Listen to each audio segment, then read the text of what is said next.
ഈ കാക്കകൾ ബോൺ CID-കളാണ്, അറിയോ?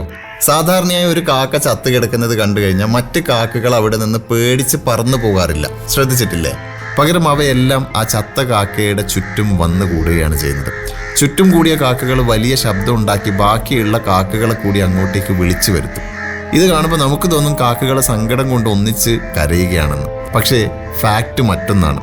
അവരവിടെ ഒരു ഇൻവെസ്റ്റിഗേഷൻ നടത്തുകയാണ് കൂട്ടമായിട്ടും, like a special investigation team. ഈ കാക്കയ്ക്ക് എങ്ങനെയാണ് ജീവൻ നഷ്ടപ്പെട്ടു പോയത് എന്നൊരു ഇൻവെസ്റ്റിഗേഷൻ. ആ കാക്കയെ കൊന്നത് ഏതെങ്കിലും മൃഗങ്ങളാണോ എന്നവ നിരീക്ഷിക്കും. ഇനി അവിടെ ഒരു മനുഷ്യനാണ് ആ കാക്കയെ ഉപദ്രവിച്ചതെങ്കിൽ ആ മനുഷ്യന്റെ മുഖം പോലും കാക്കകൾ കൃത്യമായി മനസ്സിലാക്കി വെക്കുമത്രേ. ഇനി ആ പരിസരത്ത് തങ്ങളുടെ ജീവൻ ആപത്തുണ്ടാക്കുന്ന മറ്റെന്തെങ്കിലും വസ്തുക്കളോ സാഹചര്യങ്ങളോ ഉണ്ടോ എന്നും കാക്കകൾ പരിശോധിച്ച് കൃത്യമായി കണ്ടെത്തും. തങ്ങൾക്ക് അപകടം ഉണ്ടാക്കിയ ആളെ അല്ലെങ്കിൽ ആ സാഹചര്യത്തെ വർഷങ്ങളോളം മെമ്മറിയിൽ സൂക്ഷിക്കാൻ കാക്കകൾക്ക് കഴിയും. പിന്നീട് ആ വഴി പോകുമ്പോൾ അവ വളരെ ശ്രദ്ധിക്കും, വേണ്ട മുൻകരുതലുകൾ എടുക്കുകയും ചെയ്യും.